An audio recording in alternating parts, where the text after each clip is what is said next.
Dios les bendiga, soy el pastor Gilberto Gutiérrez de la Iglesia Bautista de México DF. Me da mucho gusto saludarlos en este sábado 8 de abril 2017. Estamos con el Salmo 51, segunda parte, el juicio de la gracia. Arrepentimiento y plegaria pidiendo purificación al músico principal, Salmo de David, cuando después que llegó a Betsabé, vino a él Natán el profeta. Recordemos que este salmo surge de una confesión real de David. Después de ser confrontado con su pecado por el profeta Natán, se arrepiente y como testimonio de su arrepentimiento escribe este salmo. Por lo que dice y por la historia que está detrás, sabemos que fue restaurado totalmente. Ayer solo hicimos una introducción al salmo. Notaron ustedes que no leímos textos bíblicos del salmo, leímos textos bíblicos de otros lados que tienen que ver con la historia detrás del salmo. Pero ahora debemos comenzar a leerlo para encontrar lo que nos enseña respecto a la restauración de nuestra vida. Se basa en el carácter divino. Nuestra restauración y una restauración total que hay en Cristo Jesús se basa en el carácter divino. Ten piedad de mí, oh Dios, conforme a tu misericordia, conforme a la multitud de tus piedades, borra mis rebeliones. Lávame más y más de mi maldad y límpiame de mi pecado. Qué diferente esta oración a la del fariseo de la parábola que contó el Señor. Leamos un poco. El fariseo puesto en pie oraba consigo mismo de esta manera: Dios, te doy gracias porque no soy como los otros hombres, ladrones, injustos, adúlteros, ni aun como este publicano. Ayuno 2 veces a la semana, doy diezmos de todo lo que gano. Esta más que confesión parece baño de pureza, ¿no es cierto? En cambio, sí se parece la oración de David a la oración del publicano de la misma historia. Mas el publicano, cuando estando lejos, no quería ni aún alzar los ojos al cielo, sino que se golpeaba el pecho diciendo: Dios, sé propicio a mí, pecador. Os digo que éste descendió en su casa justificado antes que el otro, porque cualquiera que se enaltece será humillado, y el que se humilla será exaltado. Esto está en Lucas 18, 11 al 14. No nos comparemos con otros. No digamos fulano de tal es más pecador que yo no soy tan pecador como fulano de tal, no soy tan malo como los narcotraficantes, no soy tan malo como los gobernadores que mandan bombas. Yo qué sé, nos comparamos con otras personas. No hagamos eso. No minimicemos nuestro pecado. Bueno, fue un pecadillo, una cosita, Señor, un resbalón. No le echemos la culpa a lo enorme de la tentación. Es que, Señor, si hubieras visto la tentación tan grande que tuve. Pablo dice que las tentaciones siempre son de nuestro tamaño. Les leo: no os ha sobrevenido ninguna tentación que no sea humana, pero fiel es Dios que no os dejará ser tentados más de lo que podéis resistir, sino que dará también juntamente con la tentación la salida para que podáis soportar. Eso está en 1 Corintios 10:13. O sea que usted y yo no experimentamos tentaciones venusinas o marcianas, no, son humanas, todas terrestres, terrícolas, igual que todos los demás. Nuestras tentaciones son normales, son de nuestro tamaño, son de nuestro peso. Si somos peso welter, nuestras tentaciones son peso welter. Soy peso mosca, así es mi tentación. Nunca una tentación de peso completo enfrenta a un peso mosca. No, nuestras tentaciones son de nuestro tamaño. No le echemos la culpa a nadie más. Es que fulano, es que perengano me instó o me motivó. Si vamos a experimentar la restauración total, debemos ser honestos. Además, con Dios no hay manera de fingir ni ocultar nada. ¿Cómo vas a engañarlo a Él? Recordemos que el perdón no se basa en nosotros, se basa en Dios, en su carácter. No es cuestión de si mis pecados son pequeños, no hay pequeños, todos son grandes. Se basa en el hecho de que su misericordia es grande. No tenemos que darnos baños de pureza: no soy tan malo, se me chispoteó. Debemos apelar a su gracia que nos purifica y nos limpia. David dice: lávame, porque se reconoce sucio. Así que no esperaba ser perdonado por quien es Él. Esperaba ser perdonado por quien es Dios, porque Él se presentó tal cual estaba, sucio, pecador, pero confió en quien es Dios. Ahora bien, lo que sigue del Salmo nos enseña las condiciones de la restauración. Ya vimos las bases de la restauración, el carácter de Dios, pero ahora las condiciones de la restauración. Y el día de hoy solo compartiré una de las claves o una de las condiciones de la restauración, y los próximos días otras condiciones. Primera condición: reconocimiento de nuestro pecado. Es indispensable esto. Porque yo reconozco mis rebeliones, dice David, versículo 3, y mi pecado está siempre delante de mí. Reconoce su pecado, reconoce que lo tiene enfrente y que no puede ignorarlo. Reconoce lo continuo del pecado, no solo un pecado, sino muchos. No dice rebelión, dice rebeliones. Y además reconoce la dimensión del pecado. Leamos: contra ti solo he pecado, y he hecho lo malo delante de tus ojos, para que seas reconocido justo en tu palabra y tenido por puro en tu juicio. Reconoce que no solo pecó contra Betsabé, la mujer con quien pecó, o contra Urías, el esposo de esta mujer, y contra su pueblo. Sabe que pecó contra Dios. He aquí en maldad he sido formado, y en pecado me concibió mi madre. Se refiere a que sus antepasados eran pecadores y le heredaron la naturaleza.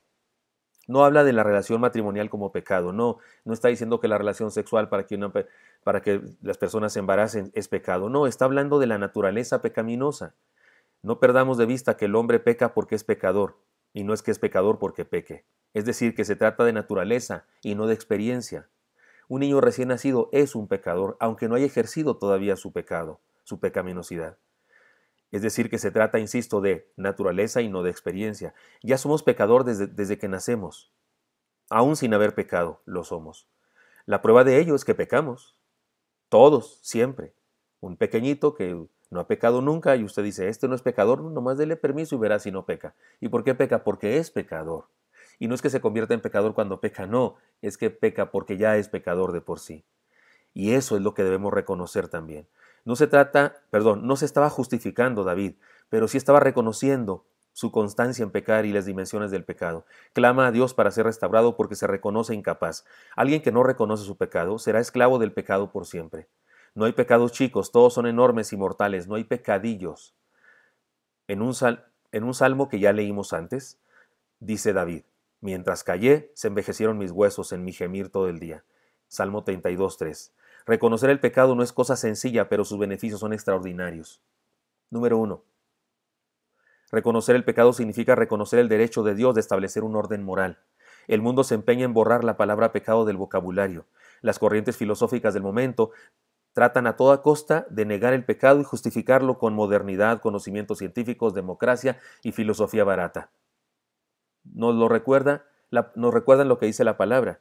Hay de los que a lo malo dicen bueno y a lo bueno malo, que hacen de la luz tinieblas y de las tinieblas luz, que ponen lo amargo por dulce y lo dulce por amargo.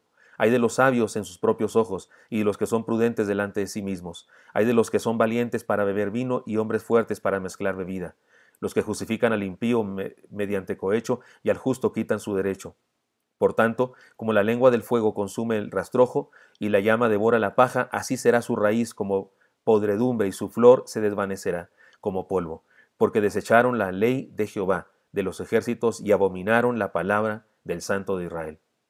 Eso está en Isaías 5, 20, 24. Ahora resulta que matar niños antes de que nazcan es un derecho y no un crimen como realmente es. Ahora resulta que destruir el plan de Dios para el hombre y la mujer, torciendo la sexualidad, es una preferencia y no un pecado destructivo como dice la palabra. Ahora resulta que enseñar la palabra y procurar ayudar a las personas a encontrar el buen camino es intolerancia y somos perseguidos por ello. Sí que estamos chuecos en este mundo. Por eso resulta tan especial reconocer los pecados, porque se trata de un asunto que puede ir en contra de lo que dice la mayoría. Número 2. Reconocer los pecados significa reconocer nuestra naturaleza. Como ya dijimos, el reconocimiento del pecado no es solo el reconocimiento de una mala acción, sino el reconocimiento de que somos pecadores. Una cosa es el pecado, la naturaleza pecaminosa, nuestra tendencia a pecar, y otra cosa son los pecados, las transgresiones de la ley de Dios. Les pongo un ejemplo. Si alguien quiere acabar con el alcoholismo, no basta con destruir todas las botellas de alcohol de las vinaterías. Eso no sirve para mucho. Lo que hay que hacer es acabar con el alcoholismo de las personas, y para eso se necesita mucho más que destruir botellas. Una cosa es el pecado y otra cosa son los pecados. 3. Reconocer el pecado significa aceptar que hay un camino del bien que debemos seguir. En la carta de Pablo a los Romanos capítulo 1 se nos narra la progresión de la depravación del hombre, y como cumbre de esta depravación está la aceptación del pecado como bueno. Es decir, que la más grande y peligrosa maldad de la sociedad de nuestro tiempo es defender lo malo y pretender hacer lo bueno. O sea que más grande que el aborto es defenderlo. Más grave que el aborto es defenderlo.